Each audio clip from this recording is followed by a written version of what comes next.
अस्सलाम वालेकुम। Faisalabad programme news net के साथ मैं हूं आपका मेज़बान मोहम्मद बिलाल डोगर। मुख्तलिफ अदारों के अंदर खुली कचहरी का अहतमाम किया जाता है। अफसरान बैठते हैं, आवाम आती है, शिकायत करती है, मसाइल हल होते हैं या नहीं होते, ये एक सवालिया निशान हर एक के जहन में है। लेकिन इस सवालिया निशान को लिए आज हम डीसी ऑफिस फैसलाबाद, जो कि मेरे हक़ में आप देख रहे हैं, यहाँ पहुँचे हैं। हर रोज़ इमरान हामिद शेख, जो कि डीसी फैसलाबाद हैं, एक खुली कचहरी का अहतमाम करते हैं और महीने के आखिर में या महीने के आगाज़ में एक बड़ी कचहरी का अहतमाम किया जाता है, जहाँ आवाम अपने मसाइल लेकर आती है। खुली कचहरी का मकसद भी होता है कि आवाम डायरेक्टली अफसरान के साथ इंटरेक्ट कर सके। लेकिन इससे पहले हमने कचहरियाँ कवर की हैं, खुली कचहरियाँ, तो अफसरान अपने दफ्तर में होते हैं, लोग साइलिन बाहर खड़े होते हैं, आते हैं, शिकायत करते हैं।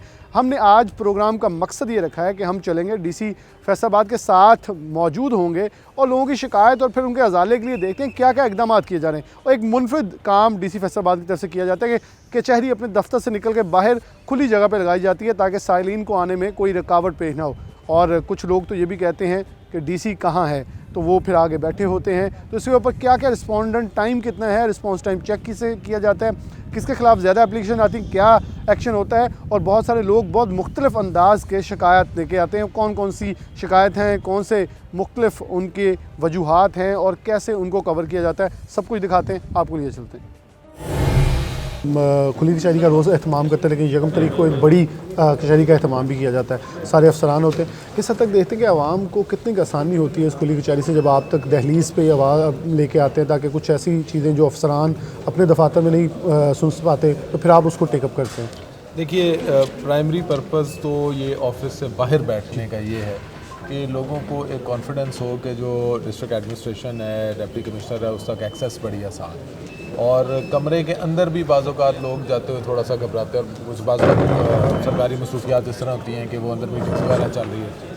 तो इसलिए हमने ये पिछले कुछ 6 महीने से एक्सरसाइज स्टार्ट की है कि दफ्तर के बाहर बैठा जाए और डिप्टी कमिश्नर ख़ुद रिसेप्शन पर बैठा हो। जो भी ऑफिसर या आता है या कुछ आम पब्लिक से कोई बंदा आता है जो भी, तो वो डायरेक्ट डिप्टी कमिश्नर को रिसेप्शन पे ही रिसीव कर देता है। कई लोगों को बड़ी हैरत होती है, वो आगे मुझसे पूछते हैं कि जी डी साहब ने मिलना है, तो मैं कहना जी दसो तो नहीं तुझे नहीं ना डी साहब ने मिलना है। मैं उनके नज़दीक ये कि दरवाजे पे को रोके, पहले एक पर्ची अंदर जाए, पूछे कौन है, तो देन वो क्वेश्चन आगे हो। तो वो एक नया हम एक जिसको कह रहे कल्चर देने की कोशिश कर रहे हैं। इसके अलावा जितने आपके इल्म में है कि डीसी ऑफिस में जो एफ्लुएंट सोसाइटी के लोग आते हैं उनको चाय, कॉफ़ी, कहवा वगैरह सर्व किया जाता था, लेकिन पब्लिक के लिए ऐसा कोई इंतज़ाम नहीं था। हमने पब्लिक के लिए भी जो है वो बिल्कुल उनके लिए, ताकि सर्दी है, कोई भी शख्स बाहर से सफ़र करके आता है, आके अपना वो कहवा वगैरह पिए, रिलैक्स करे। इनके लिए मोबाइल चार्जिंग का सिस्टम लगाया। लोग दूर दराज इलाकों से आते हैं, बाज़ औक़ात मोबाइल की वो बैटरी ख़त्म हुई होती है, तो वो लोग चार्जिंग वगैरह कर लेते हैं। एक मकसद सिर्फ इस सारी चीज़ का ये है कि लोगों को एक इज़्ज़त के साथ,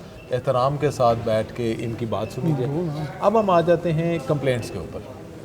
देखिए, कंप्लेंट्स के देयर आर जो दो चीज़ें हैं जिसको देखा जाता है। पहली चीज़ तो ये है कि कंप्लेंट को रिसीव करना, और दूसरा है फिर उसका फॉलो अप करना, होना है कि नहीं। तो जो रिसीव है वो तो हमने एक तरीके का, जब मैं बैठा हूँ तो यहाँ भी मौजूद है, और अगर मैं यहाँ पर नहीं भी बैठा तो हमने वहाँ पर एक कंप्लेंट सेल बाहर लगा दिया हुआ, ठीक हो, और फिर अपने कंप्लेंट की ट्रैकिंग का सिस्टम भी सामने लगा दिया है। यानी अगर कोई शख्स मेरी गैर मौजूदगी में, मैं कहीं फील्ड विजिट पे गया हुआ हूँ या इधर कोई ऑफिसर मौजूद नहीं है, वो आता है तो वो बड़े कॉन्फिडेंस के साथ उस कंप्लेंट सेल में सामने, उसको किसी से पूछने की ज़रूरत नहीं है कि जी मैं जी लेके आया दरख्वास्त में की कराएँ था। वो आएगा कंप्लेंट सेल में जमा, और अपनी जो भी उसकी कंप्लेंट होती है उसकी ट्रैकिंग एक बाकायदा, जो भी कंप्लेंट यहाँ पे आती है खुली कचहरी में, उसका एक पूरा सिस्टम है। कंप्यूटर पे उसकी एंट्री होती है, इसमें टाइमलाइंस दी जाती हैं, और जो ट्रैकिंग सिस्टम है वो इंश्योर करता है कि जो टाइमलाइन दी गई, फॉर एग्जांपल 10 दिन की टाइमलाइन दी गई है, 15 दिन की दी गई है, तो वो 10-15 दिन की टाइमलाइन के अंदर जिस भी डिपार्टमेंट से जो भी रिस्पॉन्स आना है वो आ जाए, जो काम होने वाला है वो। और इसके अलावा हमारे ऑफिसर्स भी मौजूद रहते हैं, इंतज़ामी अफसरान, इनको भी मौके पर टास्किंग कर दी जाती है।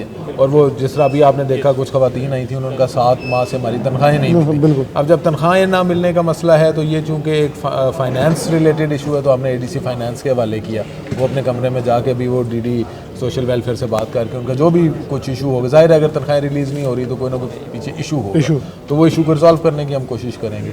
इसी तरह रेवेन्यू के हवाले से, ज़मीनों के हवाले से मामलात होते हैं, तो वो एडीसी आर साहब जो है उनको हम रेफ़र कर देते हैं। इस तरीके से जो हमारा ये है सारा एक निज़ाम मरबूत तरीके से चलता है। चले हम अगली कंप्लेन ले लेते हैं। हमारा ना काफ़ी देर से ये मसला चल रहा है। हम बोरे का काम करते हैं जिसमें जो कबाड़ वगैरह होता है मिलों का, वो झाड़ते हैं, उनके केमिकल होता है और गर्द होती है जो हमारे घरों में जाती है, सांस की जगह ज़रिए अंदर जाती है, हमारे बच्चे बीमार होते हैं, हम बीमार होते हैं। सीवरेज का निज़ाम धर्म भरम होता है जिससे मुझे भी डेंगू हो चुका है, मेरी मिसेस को भी डेंगू हो चुका है।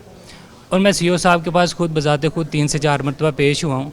वो कारपोरेशन वाले जाते हैं, उसके बाद वो खुद और ज़्यादा आगे आ जाते हैं। इवन कि मैंने ID कार्ड की कापी आपके सामने रखी है, इसकी वालदा के साथ भी उन्होंने बदतमीज़ी की है। हर गुजरती ख़वातीन को वो बदतमीज़ी करते हैं। वहाँ नशई टाइप लोग हैं जो काम करते हैं, तो ये काइंडली लाजमी इसका सख्त एक्शन करवाएं। देखो रेजिडेंशियल उसमें कमर्शियल एक्टिविटी तो नहीं हो सकती, ठीक है, इसको आज ही ठीक है। आप जाए बुनियादी मकसद DC फैसलाबाद भी यहाँ मौजूद है। यहाँ ADC हेडकोार्टर और ADC रेवेन्यू समेत ADC फाइनेंस दीगर अफसरान जो है इस वक्त DC ऑफिस के अंदर मौजूद है। मकसद ये है कि अंदर से हमने खुद आके देखा, जब आपको लेके आए प्रोग्राम के अंदर के सामने से जब एंटर होते हैं, एक वॉक थ्रू गेट है, उसके ऊपर भी आपको चेक नहीं करता ताकि आप सीधे डायरेक्ट आएँ और आपको ये रुकावट किसी। और मेरे हाल में यहाँ हसन आपको दिखा भी सकते हैं कि रश है। उमर मकबूल साहब भी मौजूद हैं और AC साहिबान के साथ साथ यार ये लोगों की बड़ी तादाद जो है वो यहाँ शिकायत लेके आएँ ताकि उनकी शिकायत डोर स्टेप के ऊपर जो है वो हल हो सके। ये अम्मा जी को माइक दे दें। तो नो पोत्र फड़े हाँ जी, पोत्रदार च फड़े हम ते ओ छड़ा दे साहब जी। अच्छा जी, दोबारा कभी भीख मांगने ठीक है, दो बेम कर देने चाइल्ड प्रोटेक्शन में जी, कर दे।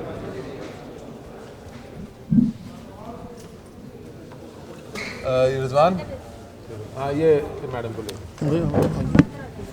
ਸਾਡਾ ਤਕਸੀਮ ਦਾ ਕੇਸ ਹੈ। अच्छा जी, ਸਾਨੂੰ ਅੰਦਰੂਨੀ ਪਤਾ ਲੱਗਿਆ ਨੈਬ ਤਹਿਸੀਲਦਾਰ ਦੂਸਰੀ ਪਾਰਟੀ ਨਾਲ ਰਲ ਗਿਆ ਜਨਾਬ। ਜ਼ਰਾ ਨਵਾਜ਼ੀ ਆ ਵੀ ਸਾਨੂੰ ਕੋਈ ਇਮਾਨਦਾਰ ਕੀ ਮਸਲਾ ਫਿਰ ਦੱਸੋ। ਤਕਸੀਮ ਦਾ ਦਾਵਾ ਸਾਡਾ ਜੀ ਤਕਸੀਮ ਦਾ ਦਾਵਾ ਚੱਲ ਰਿਹਾ ਤੁਹਾਡਾ? ਜੀ ਚੱਲ ਰਿਹਾ ਜੀ। ਠੀਕ ਹੈ। ਸਾਨੂੰ ਪਰਸੋਂ ਪਤਾ ਲੱਗਿਆ ਵੀ ਜਨਾਬ ਨੈਬ ਤਹਿਸੀਲਦਾਰ ਆਬਦ ਆ ਉਹ ਰਲ ਗਿਆ ਦੂਸਰੀ ਪਾਰਟੀ ਨਾਲ ਜੀ। ਅੱਛਾ ਜੀ, ਅੱਛਾ, ਲਿਹਾਜ਼ਾ ਮਿਹਰਬਾਨੀ ਕਰਕੇ ਕੋਈ ਨੇਕ ਇਮਾਨਦਾਰ ਅਫਸਰ ਦਿਲਾ ਦਿਓ ਜਨਾਬ ਨੂੰ ਪਤਾ ਉੱਥੇ ਅੱਛਾ ਕਿਹੜਾ। ਚਾਚਾ ਇਸ ਤਰ੍ਹਾਂ ਇਹ ਤੁਹਾਡਾ ਕੇਸ ਚੂੰਕਿ ਅਦਾਲਤ ਵਿੱਚ ਚੱਲ ਰਿਹਾ ਹੈ ਨਾ, ਜੀ, ਜੀ। ਇਹ ਇੱਕ ਅਦਾਲਤੀ ਮਾਮਲਾ ਹੈ। ਅਜੇ ਜਨਾਬ ਫੈਸਲਾ ਨਹੀਂ ਹੋਇਆ ਜੀ। ਉਹ ਮੈਂ ਉਹੀ ਗੁਜ਼ਾਰਿਸ਼ ਕਰ ਰਿਹਾ ਨਾ, ਮਾਮਲਾ ਚੂੰਕਿ ਅਦਾਲਤੀ ਹੈ, ਲਿਹਾਜ਼ਾ ਇਹਦੇ ਵਿੱਚ ਤੁਸੀਂ ਪ੍ਰੋਪਰ ਦਰਖਾਸਤ ਦੇਣੀ ਹੈ। ਅਦਾਲਤ ਜੇ ਤੁਹਾਨੂੰ ਅਦਾਲਤ ਤੇ ਇਤਮਾਦ ਨਹੀਂ ਰਿਹਾ ਜੀ। ਤਾਂ ਤੁਸੀਂ ਪ੍ਰੋਪਰ ਤਰੀਕੇ ਨਾਲ ਦਰਖਾਸਤ ਦਿਓ ਅਦਾਲਤ ਵਿੱਚ, ਠੀਕ ਹੋ ਗਿਆ ਇਹ ਜਨਾਬ ਉਹਨਾਂ ਦੇ ਜੀ। ਮੇਰੀ ਅਦਾਲਤ ਨਹੀਂ ਦੇ ਦਿਓ ਜਾਂ ADCR ਸਾਹਿਬ ਇਸੇ ਵਾਸਤੇ ਦਿੱਤੀ ਹੈ ਦਰਖਾਸਤ ਜਨਾਬ। ਇਸ ਤਰ੍ਹਾਂ ਨਹੀਂ ਹੋਏਗਾ ਇਹ ਸਾਦਾ। ਉਹ ਤੁਸੀਂ ਉਹ ਦਰਖਾਸਤ ਦਿਓਗੇ, ਉਹਦੇ ਵਿੱਚ ਸਾਰੇ ਵਜੂਹਾਤ ਲਿਖੋਗੇ ਕਿ ਜੀ ਕੀ ਵਜ੍ਹਾ ਹੈ ਕਿ ਤੁਹਾਨੂੰ ਅਦਾਲਤ ਤੇ ਇਤਮਾਦ ਨਹੀਂ ਹੈ। ਇਹ ਆਮ ਤੌਰ ਤੇ ਇਹ ਹੁੰਦਾ ਨਾ, ਕਈ ਮੈਂ ਤੁਹਾਡੀ ਗੱਲ ਨਹੀਂ ਕਰ ਰਿਹਾ, ਆਮ ਤੌਰ ਤੇ ਇਹ ਹੁੰਦਾ ਜਿਹਦੇ ਖਿਲਾਫ ਫੈਸਲਾ ਹੋਣ ਲੱਗਦਾ ਨਾ, ਉਹ ਕੇਸ ਨੂੰ ਲੰਮਾ ਕਰਨ ਵਾਸਤੇ ਨਾ ਇਸ ਤਰ੍ਹਾਂ ਨਹੀਂ ਜਨਾਬ, ਅਸੀਂ ਮੈਰਿਟ ਚਾਹੁੰਦੇ ਹਾਂ। ਮੈਂ ਉਹੀ ਕਹਿ ਰਿਹਾ ਤੇ ਇਹ ਵਜ੍ਹਾ ਕਰਕੇ ਹੁਣ ਵੇਖੋ ਨਾ, ਤੁਸੀਂ ਲਿਖਿਆ ਹੈ साहिल को बावसूख ज़राए से मालूम हुआ है कि मज़कूरा नायब तहसीलदार दूसरी पार्टी से आसबाज हो गया साहिल को हुसैन साहब जी सर, हाँ जी। तो जनाब तुसी उन साबित करना है, क्योंकि इस तरह ते अदालत ते कोई भी बंदा उंगल चुक देगा तो वो ते गल मुनासिब ਸਾਨੂੰ नहीं ਕਲਰਕਾਂ ਨੇ ਦੱਸਿਆ ਵੀ ਜੀ ਇਹ ਵਿਕ ਚੁੱਕਿਆ। ਮੈਂ ਉਹੀ ਗੁਜ਼ਾਰਿਸ਼ ਕਰ ਰਿਹਾ, ਉਹਦੇ ਤੇ ਉਹਨਾਂ ਦੇ ਨਾਂ ਲੈਂਦੇ ਅੱਛੀ ਨਹੀਂ ਲੱਗਦੀ। ਤੁਹਾਡੀ ਜਿਹੜੀ ਗੱਲ ਹੈ ਨਾ, ਉਹਦੇ ਤੇ ਪੂਰੀ ਬਹਿਸ ਹੋਏਗੀ। ADCR ਸਾਹਿਬ ਬਹਿਸ ਸੁਣਨਗੇ, ਜੀ, ਜੀ। ਬਹਿਸ ਸੁਣ ਕੇ ਉਸ ਤੋਂ ਬਾਅਦ ਉਹ ਫੈਸਲਾ ਕਰਨਗੇ। ਜੇ ਤੁਹਾਡਾ ਵਾਕਈ ਮਸਲਾ ਜੈਨੂਇਨ ਹੈ ਠੀਕ ਹੈ ਤੇ ਇਹਦੇ ਤੇ ਅਮਲ ਦਰਾਮਦ ਹੋਏਗਾ, ਠੀਕ ਹੈ ਜੇ ਇਹ ਜੈਨੂਇਨ ਨਹੀਂ ਹੈਗਾ ਜੀ, ਜੀ। ਫਿਰ ਵੀ ਪਤਾ ਹਾਂ, ਲੱਗ ਫਿਰ ਸਾਨੂੰ ਜਾਏਗਾ, ਹਾਂਜੀ ਫਿਰ ਪਤਾ ਲੱਗ ਸਾਡਾ ਜਾਏਗਾ। ਹੁਣ ਅਸੀਂ ਫਿਰ ਦੁਬਾਰਾ ਲਿਖਾ ਕੇ ਲਈਏ ਸਰ। ਮੈਂ ਆ ਰਹਾ ਉਹਨਾਂ ਨੂੰ ਪਾਬੰਦ ਕਰ ਦਿਓ ਵੀ ਕੱਲ ਨੂੰ ਫੈਸਲਾ ਨਾ ਕਰਨ ਸਾਡਾ ਜੀ। ਸਾਡੀ ਚਲੋ ਇੱਥੇ ਹੀ ਹੋ ਜਾਵੇ ਸੁਣਾਈ। ਠੀਕ ਹੈ, ਇਹ ਤੁਸੀਂ ਉੱਥੇ ਮੋਹਰ ਲਵਾ ਲਓ ADCR ਸਾਹਿਬ ਨੂੰ। ਠੀਕ ਹੈ ਜੀ ਸਰ, ਸ਼ੁਕਰੀਆ। ਅੱਛਾ ਜੀ, ਮੈਨੂੰ ਟਾਈਮ ਸਕੇਲ ਨਹੀਂ ਦਿੱਤਾ ਜਾ ਰਿਹਾ ਅੱਗੇ, ਸਿਰਫ 2 ਮਹੀਨੇ ਰਹਿ ਗਏ ਮੇਰੇ ਰਿਟਾਇਰਮੈਂਟ ਦੇ ਸਰ। ਇਹ ਕਿਹੜਾ ਮਹਿਕਮਾ ਹੈ ਤੁਹਾਡਾ? ਮਹਿਕਮਾ ਸਾਰਾ ਰੈਵਨਿਊ ਆਪਣਾ ਹੀ ਹੈ ਸਰ। महकमा रेवेन्यू ADCR साहब, टाइम स्केल प्रमोशन का मसला है। बिल्कुल सर, 4-5 केसेस हैं इसके। यार मुका दे। आप क्या हो? मेरा सर उसमें लिस्ट में नाम नहीं डाला।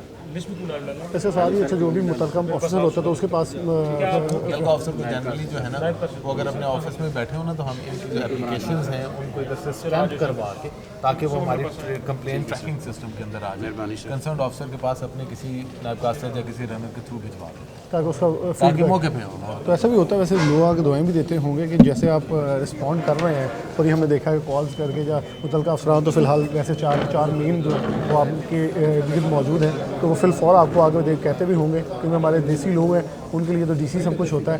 वो कहते हैं बादशाह सलामत, आपने हल करना है, जो करना है आपने हुक्म देना, जवाब भी देना है। देखिए, जनरली डिप्टी कमिश्नर ऑफिस का जो सबसे बड़ा एडवांटेज कह लें वो भी यही है कि आम जो हमारी शहरी हैं उनको निटी ग्रिटीज़ में जाने की ज़रूरत नहीं पड़ती कि हमारा किस दफ्तर के साथ काम है और उस दफ्तर की लोकेशन क्या है, किधर हम जाएं किधर ना जाएं।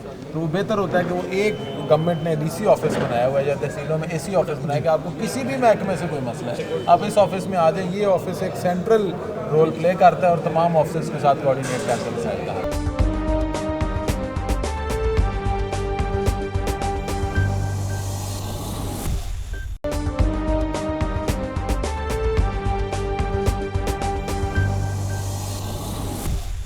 जी मेरी दरखास्त हुकूमत के पैसे को देने थोड़े जे ते लीड का दाखला लैन बनवाना दूए सारे जमा हो गए सन 16 दे ते मटन लगा 10 लीड होंदा है ਉਹਦੀ इजाजत फरमाई जावे। चाचा एप्लीकेशन कितने ਤੁਹਾਡੀ वो जी सीए साहब को सीए साहब ਕੋਲ ਪਈ ਹੈ। ਇਹਦੇ ਕੋ ਡੀ पैसे तो अपने ठीक है वो डी दे ना की ਤੁਹਾਡਾ मेरे नाम जहांगीर। हेलो यार ये अपना सीए साहब को कॉल कर दें। सीए साहब से कहें कि ये बुजुर्ग आदमी है जहांगीर नाम है इनका, ठीक है। बिल्कुल मैं वालिद की उम्र के सामने बैठे हैं। रहमत डीड का मसला है, इसको प्रायोरिटी पे रखते हैं, ठीक है। यार ये ले जाओ अपना इनको सीए साहब के पास भिजवा दें बस जनाब। मेरा मसला जड़ा ना एसी सदर साहब ने हल कर दिया सर। आपको साहब ने करता है? हाँ जी सर, मैं आपको खुश आमदीद कहता हूँ। बड़ी मेहरबानी साहब नहीं मेरा सारा मसला सर हल कर दिया। ਅਸੀਂ बैठे ਤੁਹਾਡੀ खिदमत वास्ते, बड़ी मेहरबानी। ये माइक ले लेना बेटा बताओ सर। एग्रीकल्चर में वैकेंसीज आई हुई थी तो आपने कहा था कि करवाते हैं, तो सर को मैंने डॉक्यूमेंट जमा करवाए, इनसे ज़रा कॉल कर दे तो वो हो जाएगा। मेरा कल इंटरव्यू हुआ है। बेटा मेरिट पर होगा तो इसके लिए हम ये कर रहे हैं कि एक जॉब करवा दें। पढ़े लिखे बच्चे हैं बेचारे, इनको रोजगार लग मैंने प्रायोरिटी में रखा हुआ है। ठीक है, आज शाम तक मैं लेकर देता ठीक है sir, thank you so much. Thank you. अच्छा, ये बड़ी एक चीज़ है। एक तो जो फीडबैक देने आए, दूसरा ये नौजवान जैसे उनके पास कोई मतलब अमूमन ही होता है कि किसी एमएनए एमपी के पास चलो सिफारिश करवाने। ये बड़ा मुझे एक बड़ा यूनिक चीज़ नज़र आई कि आपके पास आया जी मैं पढ़ा लिखा हूँ तो कोई अगर जगह मिली तो मुझे एडजस्ट कर दें। अच्छा, मैं इसमें आपको बताता हूँ, हमने एक नया काम स्टार्ट किया और मैं इसमें जो है वो हमारे AC additional deputy commissioner general जो है फैसल, उनको क्रेडिट दूँगा कि इनको मैंने टास्क ये किया कि जितने यहाँ पे फैसलाबाद के, क्योंकि यहाँ पे जब हम बैठते हैं आजकल आपके इल्म में है महंगाई है, बेरोज़गारी है, हालात जैसे हैं आपके सामने ही है। तो जो गवर्नमेंट सेक्टर है उसमें तो जाहिर है एक पूरा जॉब का एक तरीक़ाकार है और एक अखबार इश्तिहार और फिर वो सारा है, वो सारी चीज़ें। तो मैंने फैसल के ज़िम्मे लगाया कि जितना हमारा प्राइवेट सेक्टर है उसके साथ आप एंगेजमेंट करें, उनसे रिक्वायरमेंट्स ले लें कि उनको किस किस तरह के एचआर की रिक्वायरमेंट है। क्योंकि लोग हमारे पास जहाँ पे मैं ओपन बैठा होता हूँ लोग अक्सर आते हैं जी हमारी नौकरी लगवा दें। एक आम एक बात होती है नौकरी नहीं है, नौकरी लगवा दें। तो इन्होंने बड़ा अच्छा उसमें मेहनत की, काम किया और तमाम जितने हमारे प्राइवेट इस वक्त इदारे हैं उनको जिस ह्यूमन रिसोर्स की ज़रूरत है, इंजीनियर्स की ज़रूरत है, उनको कोई रनर्स की ज़रूरत है, आई.टी. प्रोफेशनल्स की ज़रूरत है, इस तरीके से तो वो लिस्ट जो है वो हमारे साथ अब शेयर हुई है। इधर जितने लोग जॉब के लिए आते हैं वो हम ADCG साहब के ज़िम्मे लगाते हैं। इन्होंने एक पूरा सिस्टम बनाया हुआ है यहाँ की ताजर बरादरी के साथ, ये उनके साथ कोऑर्डिनेट करते हैं और उन लोगों को हम वहाँ पे भिजवा देते हैं और वहाँ पर फिर उनका इंटरव्यू वो करते हैं। यानी ये ऐसा नहीं है कि हम किसी मिल की तरफ या किसी फैक्ट्री को भिजवा दें विद द डायरेक्शन कि आप इसको रखें, वो नहीं होता। क्योंकि मेरिट जब तक नहीं होगा तब तक निज़ाम नहीं चलेगा। अलबत्ता हमारा काम सिर्फ ये है कि लोगों को पता नहीं होता कि कहाँ कहाँ पे अपॉर्चुनिटी अवेलेबल है, तो हम उनको रीडायरेक्ट कर देते हैं उस अपॉर्चुनिटी की तरफ और वहाँ पे फिर अगर वो बच्चा मेरिट पे या जो बेटी हमारी को मेरिट पे पूरी उतरती है वो प्राइवेट सेक्टर के लोग देख लेते हैं उसको। अच्छा, एक बड़ा बुनियादी सवाल होगा कि अब मेंबरान असम्बली मौजूद नहीं है। पहले तो प्रेशर होता है कि वो लेके आते हैं बंदों को काम करवाने के लिए, पहले भी इससे पहले हम देखते रहे, लेकिन अब केयर टेकर सेटअप है तो अब लोगों का सारा रुझान एक ही दफ्तर में होगा कि जितने भी ADCG साहिबान हैं, आप हैं, इनके दफ्तरों में पहुंचा जाए क्योंकि मसाइल अब उनको पता है कि इन्होंने हल करने हैं। क्योंकि मेंबरान असम्बली जिस हद तक भी सिफारिश करेंगे तो उनके पास वो सेटअप मौजूद नहीं है या उनके पास अथॉरिटी नहीं है, तो अथॉरिटीज़ अब सारी यहाँ शिफ्ट हो रही हैं। इसके लिए आप क्या समझते हैं कि अब कितना ज़्यादा जुम्मा होगा क्योंकि सेकंड में सब कुछ ध्यान या जिम्मेदारी आप लोगों की? जी, जिम्मेदारी काफ़ी बढ़ गई है क्योंकि पहले तो जब अवामी नुमाइंदे मौजूद होते हैं तो लोगों के पास मुख्तलिफ फोरम होते हैं, वो उनके पास भी चले जाते हैं, उनसे रीडायरेक्ट होते रहते हैं और वो डायरेक्टली भी डिफरेंट डिपार्टमेंट्स के साथ कोऑर्डिनेट करते रहते हैं, लोगों को फैसिलिटेट करते रहते हैं। तो अब जो है ये इंतज़ामी अफसरान पर जिम्मेदारी ज़्यादा, मैं आपकी बात से एग्री करता हूँ। तो ये आपने सेटअप कैसे किया? इससे पहले हमने देखा कि DC साहिबान ऑफिस में होते थे, वहाँ लोग आते थे शिकायत लेकर, वहाँ अंदर होते, हमने अमूमन उसकी खुली शहरियाँ कवर की हैं, लेकिन बाहर सेटअप का मेन क्या समझते हैं, उसका आपको फीडबैक कितना है, कितना का रिस्पांस लोगों की तरफ से? देखिए, पर्पज़ अगेन वही है कि लोगों को कोई टैबू महसूस ना हो, कोई अपने और इंतज़ामिया के दरमियान में कोई पर्दा हाइल नहीं होना चाहिए। लोगों को ये एक कॉन्फिडेंस होना चाहिए कि मैं दूर दराज इलाके से अगर आऊँगा तो डीसी से मेरी मुलाकात भी हो जाएगी और फिर आगे डीसी ऑफिस प्रॉपर इंस्ट्रक्शंस भी दे देगा।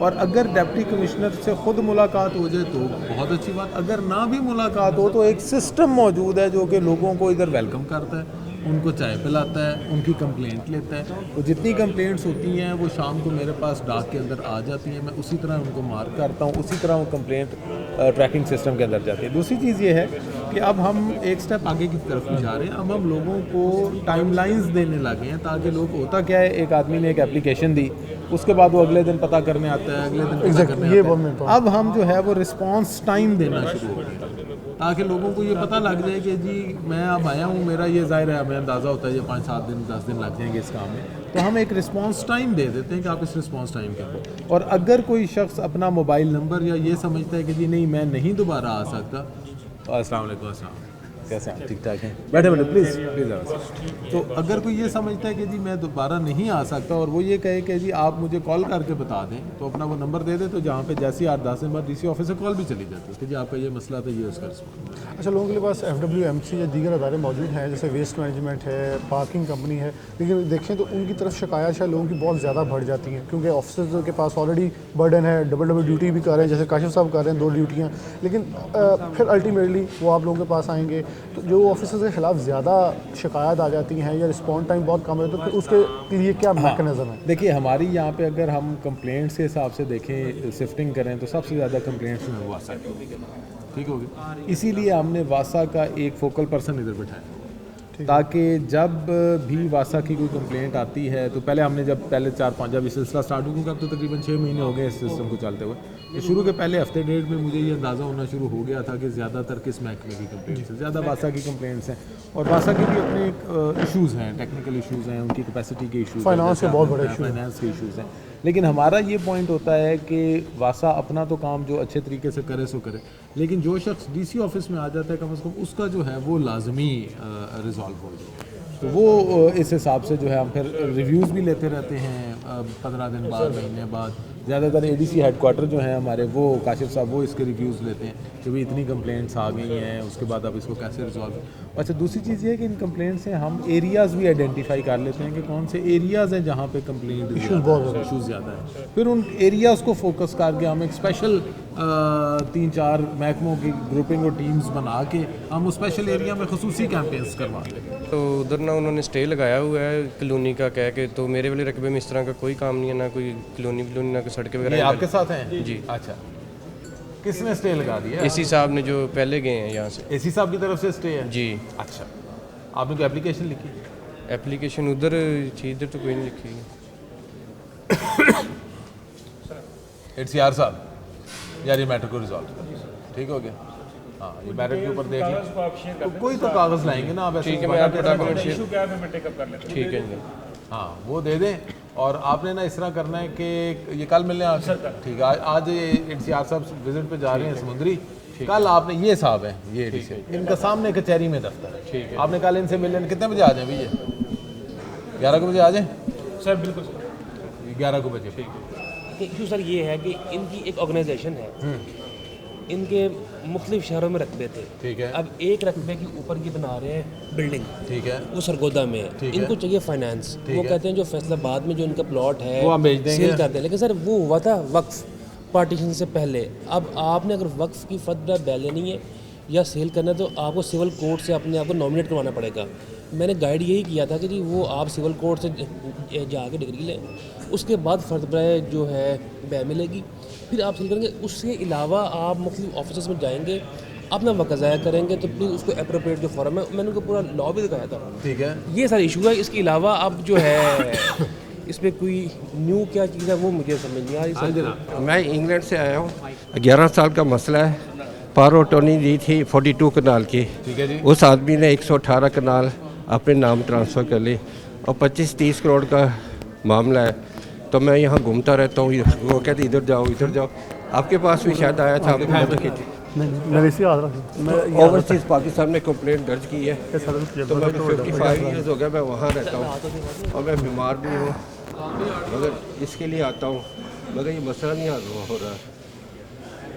यार ये ओवरसीज़ कमीशन को एचसीआर साहब आप देख रहे हैं, ये ओवरसीज़ पाकिस्तानी है, इंग्लैंड में रहते हैं। ये जनाब मुदस्सर साहब एडीसी। अच्छा ये लें चलिए आपके पास आ गया तो बहुत अच्छा। ये है ना पावर ऑफ अटॉर्नी ना 42 कनाल की दी, उसने 118 कनाल अपने नाम ट्रांसफ़र कर ली। तो डीसी पर के पास गया, सब ने चेक किया, पटवारी ने चेक किया, बिल्कुल 100% जो मैंने बताना राइट है। मगर ना अब वो कंप्यूटर सेक्शन वाला करेक्शन नहीं कर सकता, करेक्शन नहीं कर सकता। वकील के पास जाओ, वकील के पास मैं जा नहीं सकता क्योंकि वो बहुत लंबा केस है। एक मैटर टेकअप हुआ था पेरेंट प्रोटेक्शन एक्ट के अच्छा तहत। ठीक है। एक वालिद की बूढ़े की दरख्वास्त थी कि मेरी औलाद ने मुझे घर से निकाल दिया, तो उस पर बाकायदा जनाब का बड़ा स्टैंडिंग ऑर्डर था, उसकी अपील हो गई एडिशनल सेशन जज के पास, उसने भी खारिज कर दी, अपील खारिज कर दी। उसके बाद हाई कोर्ट चले गए, रिट भी खारिज हो गई। अब सर सिर्फ एग्जीक्यूशन बाकी थी, जो हल्का पटवा नायब तहसीलदार है उसको आपने जड़ा वाले में इंस्ट्रक्शन दी कि भाई इसको आपने कुछ भी नहीं करना, आप इसकी दोबारा इंक्वायरी भी नहीं कर सकते क्योंकि ये तो एग्जीक्यूशन रिपोर्ट नहीं आ रही क्योंकि इम्प्लीमेंट करता ही नहीं है। इसको कोई स्पेसिफिक टाइम के लिए बुला लें किसी ये यार इसको मोहर लगवा दो, 10 दिन का मैंने टाइम दे दिया, 10 दिन के अंदर। अच्छा सर, एक ना हमारा पेशेंट है, उसको सिलेंडर लगता है, अल्लाह खैर तो उसको ना हम दे के नहीं जा सकते, एक रजिस्ट्री करवानी है, तो रजिस्ट्रार जनाब किसी के पास सिटी में किसी के पास लगा दें, कोई लोकल कमीशन फीस हम पंजाब बैंक में जमा करा देंगे, ये रजिस्ट्री से आ रहे हैं। किधर है मेडिकल सर्टिफिकेट का? वो मैं ला देता हूँ मेडिकल सर्टिफिकेट वो ला देता हूँ। ज़ाहिर है उसके बगैर तो नहीं हो सकता। वेरी राइट यार ये भी उधर भिजवा दें। एक आखिर में बात कर लें कि ओवरसीज़ के लिए अभी मैंने चले लगते हाथों अभी वो आ गए शिकायत, तो ओवरसीज़ के मसाइल बड़े ज़्यादा हैं। इसके हवाले से तो बहुत सारी शिकायत आती होंगी, किसी ने ज़मीन पर कब्ज़ा कर लिया, यहाँ तो कई अफराद वैसे मुर्दा कर दिए गए हैं उनके अजीज़ व क़ारिब ने। तो अभी भी इसके ऊपर कुछ चीज़ें चली हैं। ओवरसीज़ पोर्टल आपके पास बड़ा कामयाबी चल रहा था, उसकी क्या आप समझते हैं, रिस्पॉन्डेंट कितना गया है? आप उसकी मीटिंग भी बाकायदा पूरी टीम आपकी लेती है, उसके ऊपर एक्शन भी हो रहे हैं? देखिए ओवरसीज़ पाकिस्तानियों का एक तरफ अगर देखा जाए तो उनके जो इश्यूज़ हैं वो कॉम्प्लिकेटेड इसलिए हो जाते हैं क्योंकि वो ख़ुद यहाँ पे मौजूद नहीं होते, अपनी चीज़ों को परसू नहीं कर पाते। दूसरी सूरत ये है कि वो चूँकि पाकिस्तान के से बाहर बैठे हैं, अपनी रेमिटेंसेज इधर भेज रहे हैं, फॉरेन डायरेक्ट इन्वेस्टमेंट आ रही है, पाकिस्तान की तरक्की में, खुशहाली में उनका किरदार बहुत ज़्यादा है, बहुत अहम है। लिहाजा हम पर ज़िम्मेदारी ये है कि हम उनके हकूक़ की इस तरह तहफ़्फ़ुज़ करें कि उनको महसूस ना हो कि हम पाकिस्तान के हैं। हमारी ख्वाहिश यही होती है कि वो पाकिस्तान से बाहर जब अपने काम के लिए, रोज़गार के लिए गए हुए हैं तो पीस ऑफ माइंड के साथ उधर काम करें। उनको ये एक कॉन्फिडेंस होना चाहिए कि पीछे जो है हमारे राइट्स की गवर्नमेंट प्रोटेक्शन कर रही है। इसीलिए गवर्नमेंट ने ओवरसीज़ पाकिस्तानियों के लिए कमीशन बनाया है, उसको अब रीएक्टिवेट कर दिया गया है। ज़िले की सतह पर एडिशनल डिप्टी मिनिस्टर रेवेन्यू उसके फोकल पर्सन है। इनको हिदायत ये की गई है कि हर महीने में 2 बार कम अज़ कम 15 दिन के बाद फोर्टनाइटली बेसिस पर जितनी कंप्लेंट्स आती हैं उनकी मुतल्लिका डिपार्टमेंट्स के साथ कोऑर्डिनेशन करके रेजोल्यूशन किया। तो वो अल्हम्दुलिल्लाह हमारा ये अच्छे तरीके से चल रहा है निज़ाम। और मैं आपको ये बताना चाहूँगा खुशी के साथ कि ओवरसीज़ पाकिस्तानियों की जो कंप्लेंट्स हैं उनकी जो रेजोल्यूशन है वो भी अल्हम्दुलिल्लाह पिछले दिनों में इम्प्रूव हुई है। और जो कंप्लेंट्स के आने का सिलसिला था, जो बार बार एक ही कंप्लेंट्स आ रही थी, वो भी कम होना चाहिए। हाँ, ये मतलब फीडबैक बहुत अच्छा है यहाँ। जी दसो चाचा की मसला भी ये इसी तरह ये इनकी कंप्लेंट आई है जिसके अंदर वो कह रहे हैं कि मेरी बेटियां हैं, मैंने उनकी शादी करनी है, घर में बीमारी है, शायद कैंसर है, वो कह रहे हैं शुआएं लगाते हैं, वो आमतौर पर रेडिएशन को लोग शुआएं कह देते हैं। तो ये भी जैसे मैंने बताया कि हमने एडीसी जी साहब की सरबराही में एक जो फैसलाबाद के जो मुखैर हजरात हैं उनको हमने किया है, लेकिन इसकी हम बिल्कुल उसकी वो तशहीर नहीं होती है ताकि किसी की इज़्ज़त वो सबसे मलूज़ खातिर। और ये बिल्कुल एक जो मुखैर हजरात हैं वो खामोशी के साथ इस तरह के एप्लीकेंट्स की मदद करते हैं। इसके अंदर बहुत सारी बेशतर मतलब ये आपने जो एक सिलसिला शुरू है इसके अंदर एक बड़ी तादाद है लोगों को लेकिन लगता है पता लगा है कि आप इसके पे काम कर रहे हैं तो आप तक रिस्पॉन्ड कर रहे हैं और इसकी एक अच्छी अच्छा फिर उसका एक फ़ायदा ये भी हो जाता है कि जो हमारे प्राइवेट सेक्टर हैं उन्हें भी फिर मार्केट के अंदर नहीं ढूंढना पड़ता, लोग हमारे पास आगे अपनी सीरीज ड्रॉप कर कुछ रिगार्ड ये भी कर लेते हैं कि डीसी ऑफिस से फ़ोन आया है या इन्होंने रिकमेंड किया तो फेयर है, कोई 2 नंबरी नहीं है या थोड़ा सा कोई नीडी बंदा गया, क्योंकि सफ़ेद पोशी कोई भरम इतनी जल्दी खोलता नहीं है। चलिए डीसी फैसला हमारे साथ मौजूद है, बहुत मेरे में इमाम अहमद शेख साहब के साथ बहुत कंप्लीट बहुत सारे लोग आए और मेरे साथ बहुत सारे सेक्टर्स हमने खोले। कोशिश करेंगे कुछ देर बाद जब इनकी दोबारा से कोई कचहरी हो तो उसके दोबारा शेयर करेंगे ताकि लोगों का रिस्पॉन्डेंट जो है वो भी चेक कर सकें। उस वक्त के लिए इनका बहुत बहुत शुक्रिया। Thank you.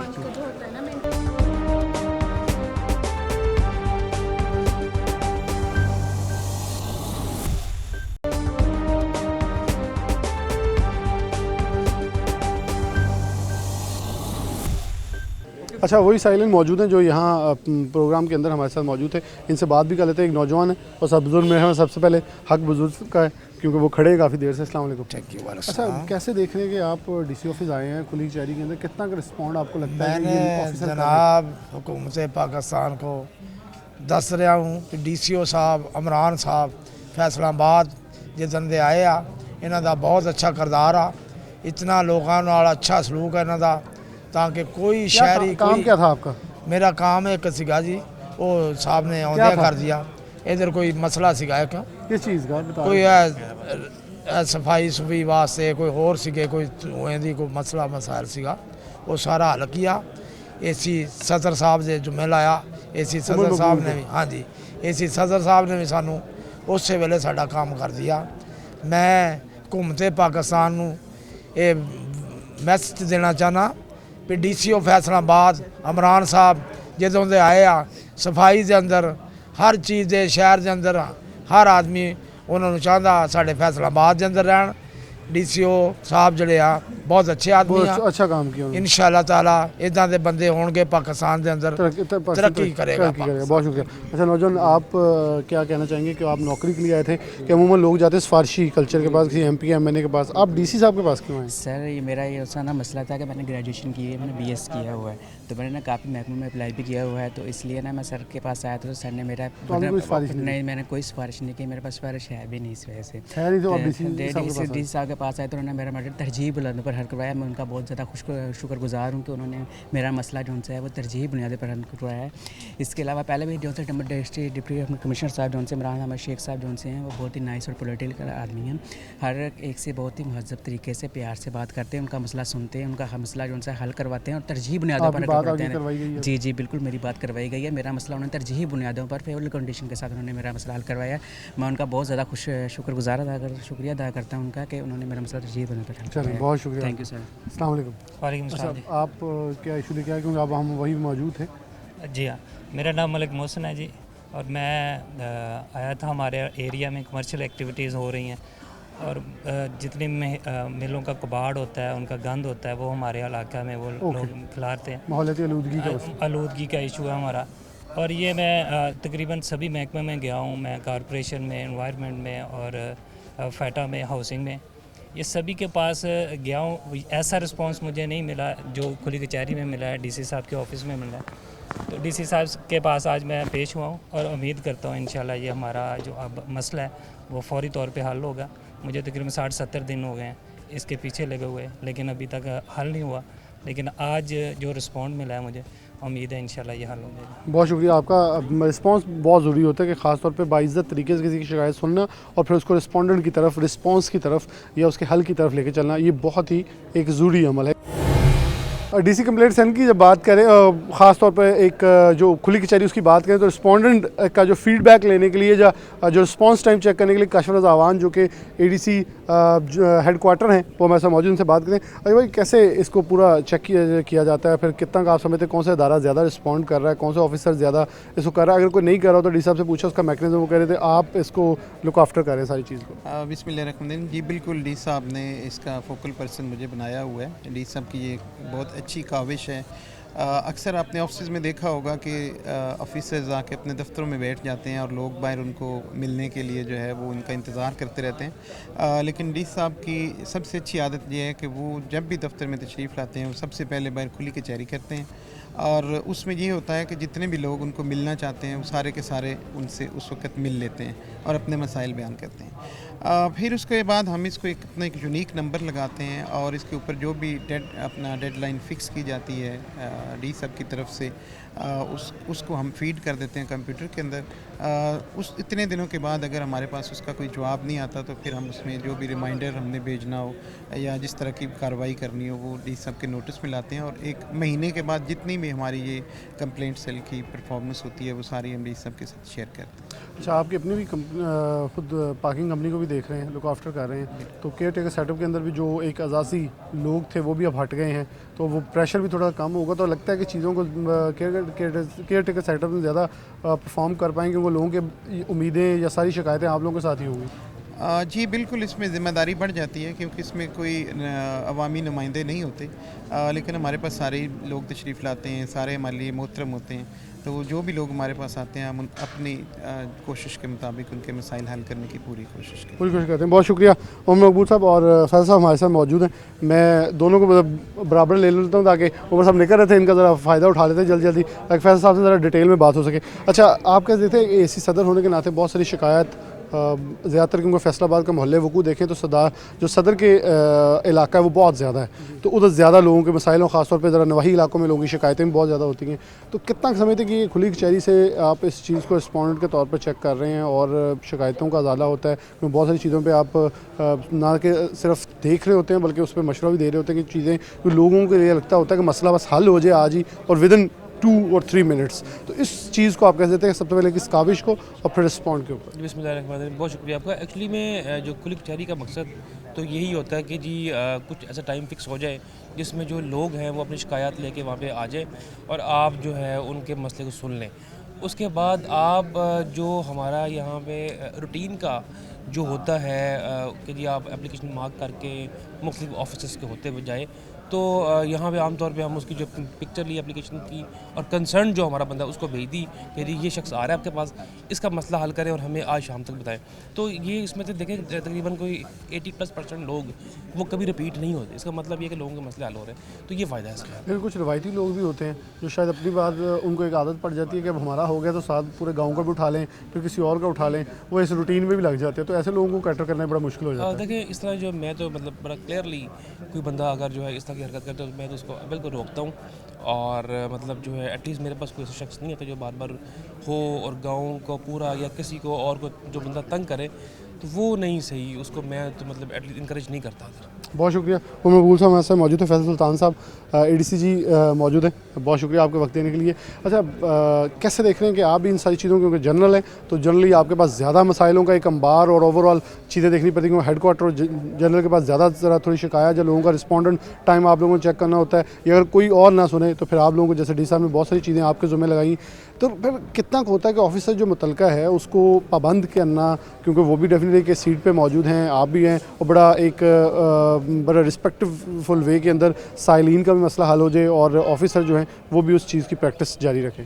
जी बिस्मिल्लाहिर्रहमानिर्रहीम। देखें, ज़िला इंतज़ामिया का काम ये है कि न सिर्फ हमारे जो अपने ऑफिस के मसाइल आते हैं, जो लोगों जो मतलब हमारे ऑफिस से मुतल्लिक़ लोगों के मसाइल उनको हल करना, बल्कि जो जितने भी महकमे हैं अगर उनमें से किसी से मुतल्लिक़ कोई शिकायत है या मसला है उनके साथ कोऑर्डिनेट करके उसको आसान तरीके से हल करना।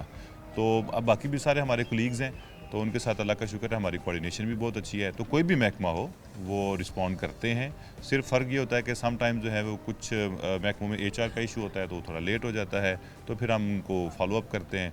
तो इस तरीके से जो भी मेरे मुतल्लिक़ा होते हैं वो मैं उनके करता हूँ, चाहे वो सोशल वेलफेयर से मुतल्लिक़ा है या किसी किस्म की परमिशन से मुतल्लिक़ है या लॉ एंड ऑर्डर से मुतल्लिक़ है। जितने भी असाइनमेंट्स मुझे दी गई हैं मेरी कोशिश यही होती है कि जो DC सर का विज़न है उसके मुताबिक और जो एक है एम कि पब्लिक वेलफेयर के लिए पब्लिक सर्विस डिलीवरी को मद्देनज़र रखते हुए लोगों के मसाइल जल्द अज जल्द हल किए जाए। अच्छा, पब्लिक वेलफेयर की बात करें तो आपके पास 2 बड़े अहम जो जिम्मेदारियाँ लगाई गई हैं, एक तो जॉब अगर कोई नीडी आता है, तो दूसरा अगर कोई मुस्तहिक आता है, तो कितना लगता है कि प्राइवेट सेक्टर वैसे तो Faisalabad second largest revenue pair है और कमाने वाले सबसे टॉप पे ये पाकिस्तान के एक्सपोर्टर्स टॉप के हैं, बहुत बड़े बड़े नाम हैं, लेकिन कितना लगता है ये लोग आप लोगों के साथ जो रिस्पॉन्ड करते हैं या पार्टिसिपेट कर रहे होते हैं ताकि जो लोग आप लोगों तक आएँ, उनको ये उम्मीद होती है, क्योंकि आने का सिलसिला मैंने देखा तो इसका मतलब है कुछ ना कुछ रिस्पॉन्स आ रहा होगा जो लोग यहाँ लेकर अपनी मसाइल और सफ़ेद पोशी का भरम लेकर आते हैं। देखिए, हमारे जो इंडस्ट्रियलिस्ट हैं या जो मुखैर हज़रात हैं,